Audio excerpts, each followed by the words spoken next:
বাংলাদেশের সকল রাজনৈতিক দল ঐক্যজোট হয়েও বাংলাদেশের নিরাপত্তা দিতে পারছে না।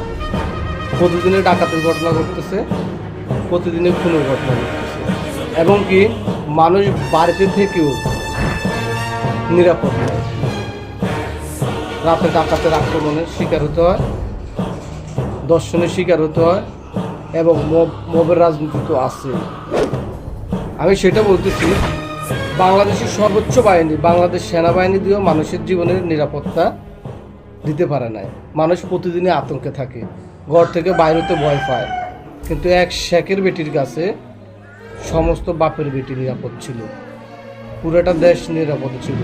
সামান্য পুলিশ বাহিনী দিয়ে পুরোটা দেশ নিয়ন্ত্রণ করে রেখেছিল শেখের বেটি শেখ হাসিনা।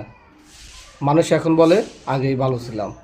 প্রত্যেকটা গ্রামে, প্রত্যেকটা জায়গায় আওয়ামী লীগের নেতারা হয়রানির শিকার হয়ে আছে। অনেকে বাসায়ও ঘুমাতে পারে না পুলিশ হয়রানির ভয়ে।